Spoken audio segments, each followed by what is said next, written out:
Então temos um cérebro que é o melhor computador que existe. Pois bem, mas usamos um computador com todos os recursos? Não estou falando do cérebro, não. Estou falando de um computador de casa ou de um próprio smartphone. Será que a gente usa realmente todos os recursos? Claro que não. E quanto ao nosso cérebro, o nosso grande supercomputador maior, a gente usa ele 100%? Uns podem dizer que sim, mas outros podem dizer que não. E aí? Solta aí.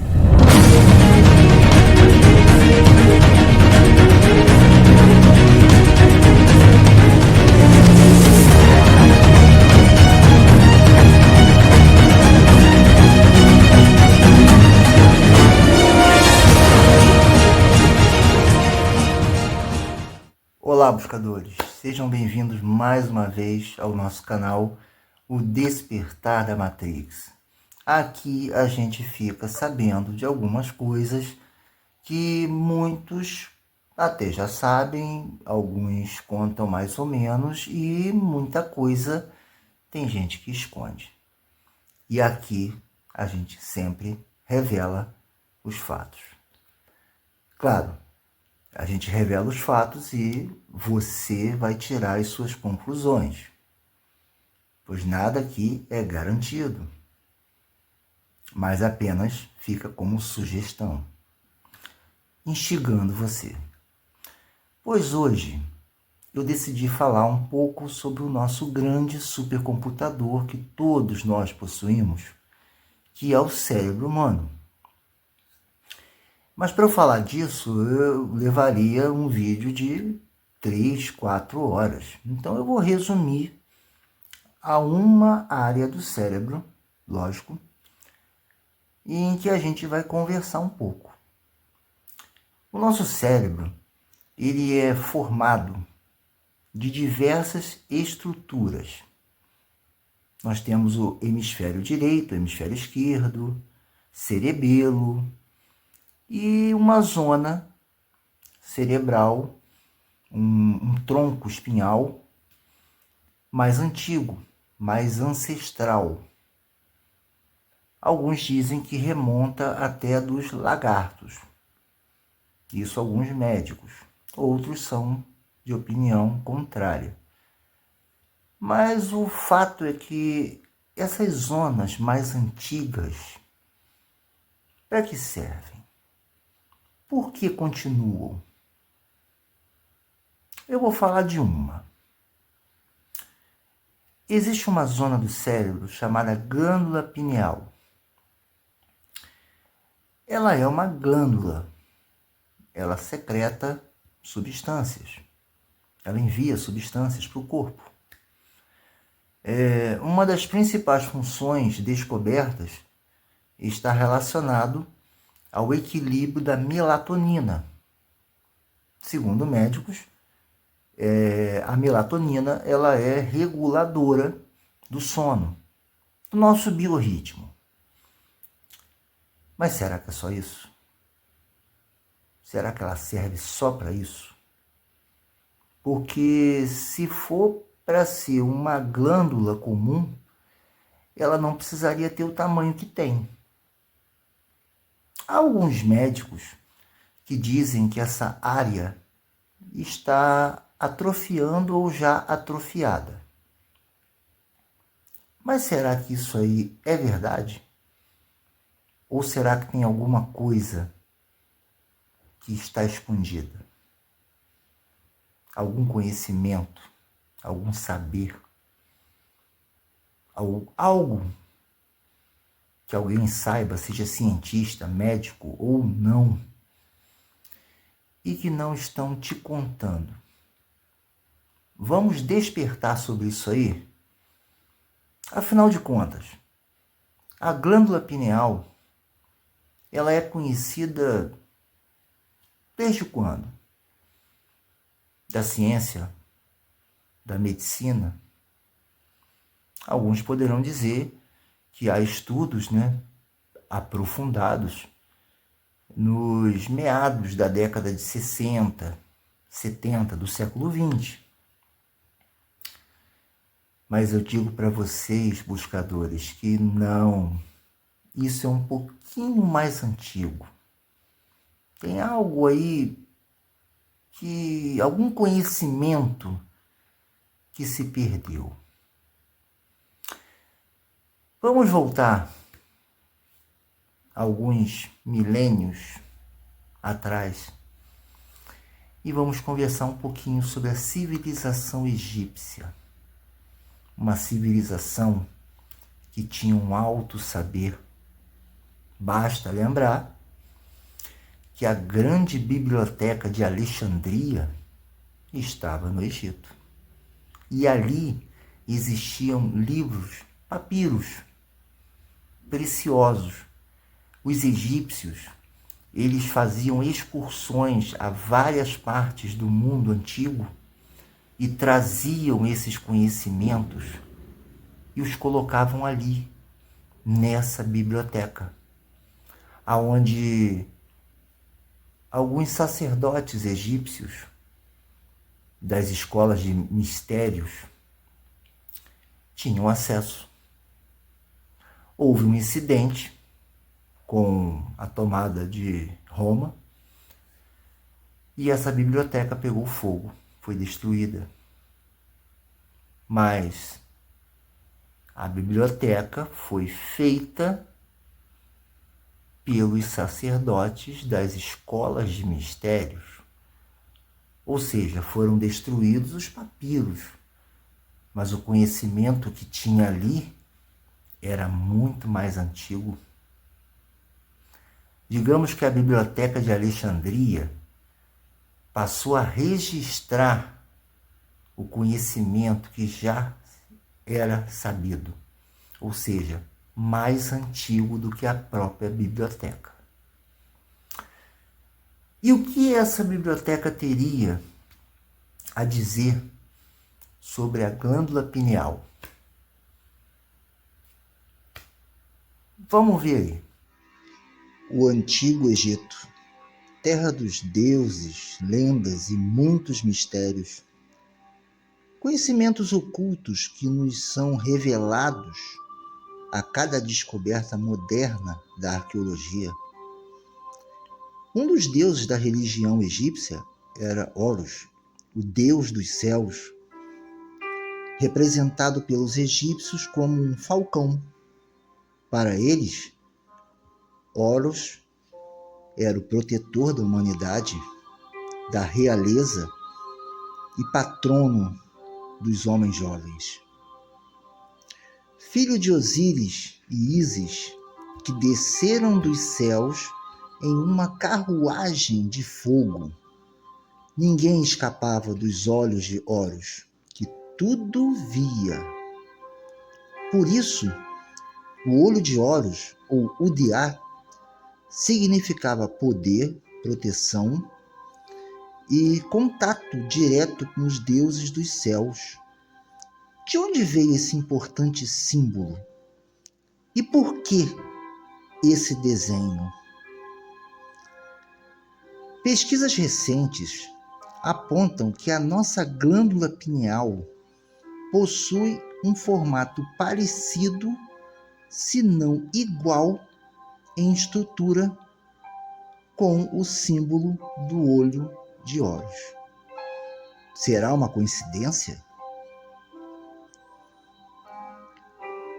Dados históricos comprovam que os egípcios já praticavam a lobotomia, ou cirurgia no cérebro, uma área da medicina moderna, ainda em desenvolvimento.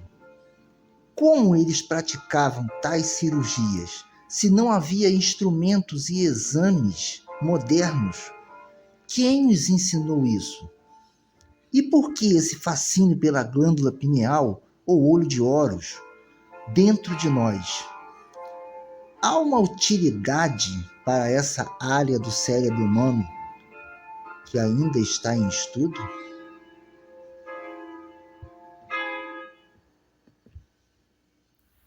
E aí, buscadores? O que a gente pode dizer depois disso? Coincidência, né? O olho de Horus, na verdade, é um hieroglifo que tem o desenho, formato da glândula pineal. Os egípcios sabiam. Os egípcios tinham esse conhecimento. E a glândula pineal, ela vibra. Ela é como se fosse uma antena. Ela vibra. O cérebro todo vibra, né? Na verdade, no universo tudo é vibração. Mas a glândula pineal tem esse diferencial. Ela é capaz de vibrar. E então, o olho de Horus, que tudo vê, está dentro da gente. Faz parte do nosso computador. E a gente usa? Sim. Porque eu vou te dizer uma coisa. Toda vez que a gente dorme assim, período de 5 a 8 horas, a gente tem vários e vários sonhos. Só que a gente não se lembra. Geralmente a gente lembra do último. Sempre o último sonho é o que fica em nossa mente. Mas a gente tem vários períodos durante o sono em que a gente sonha, exatamente no momento em que acontece o movimento dos olhos, né? O chamado sono REM, que é R-E-M, que é o movimento, né, dos olhos. Os olhos ficam vibrando, mexendo assim, né? Então, aí é que está a coisa. Quando você sonha com pessoas que você conhece, com situações que aconteceram no dia anterior ou na semana, isso é sonho. Não passa de um sonho. Na verdade, o cérebro está descarregando a memória. É como se fosse um computador, onde você joga dados e arquivos na lixeira. Então, o cérebro também faz essa limpeza na hora que sonha.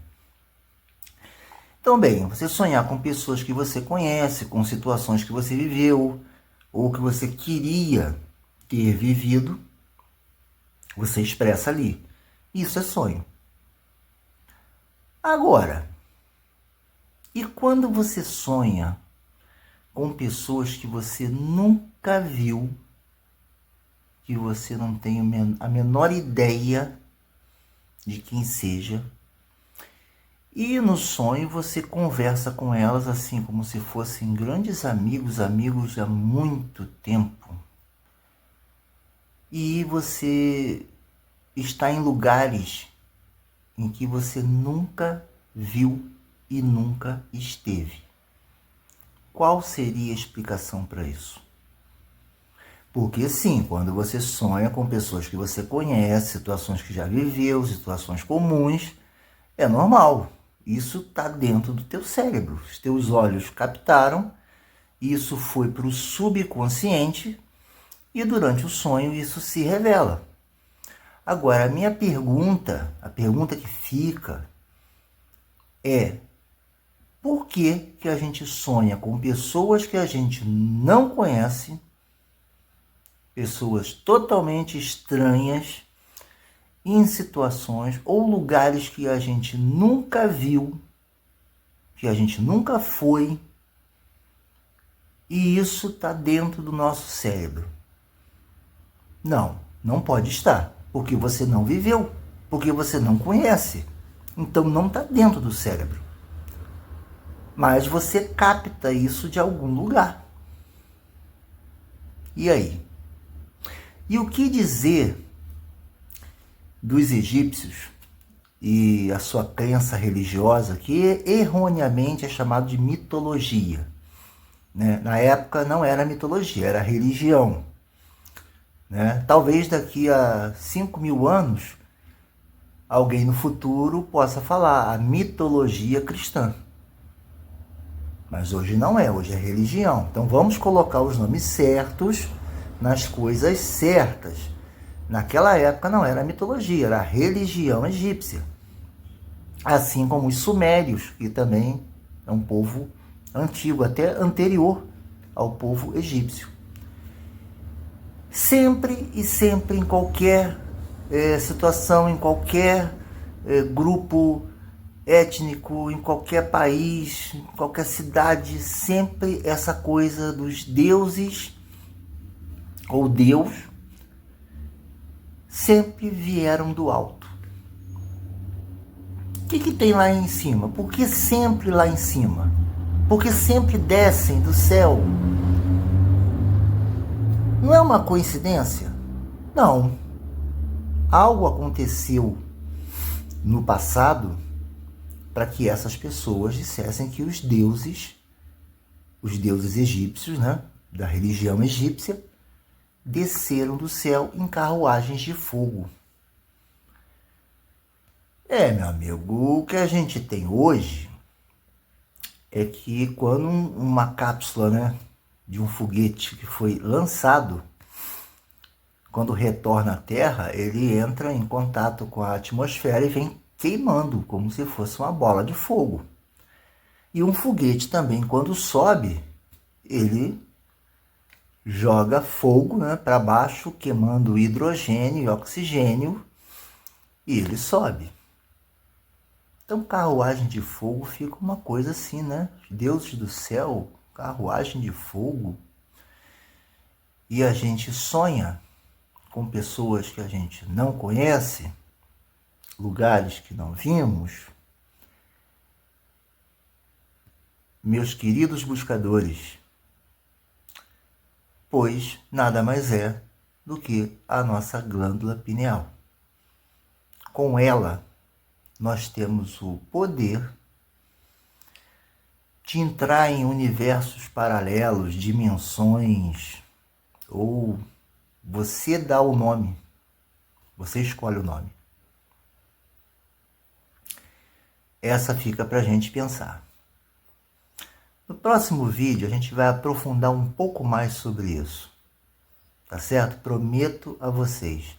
Se você gostou, se inscreve, curte, comenta, quero mais sobre o assunto, porque o assunto é amplo, o assunto a gente vai aqui, se for discutir isso aí, a gente vai ter que entrar em física quântica e muita coisa. Então, quem assistir, por favor, me dá um sinal aí, assim, o que você quer ver no próximo vídeo, né? O que você quer saber, para a gente poder ter um direcionamento, a gente poder ter um contato aí e saber. Mas já fica ciente que a glândula pineal ela tem uma função muito séria e depois eu vou contar outra ainda relacionada ao planeta Terra. Mas isso é um tema para um próximo vídeo. Buscadores, muita paz profunda, um tríplice fraterno abraço e muita positividade.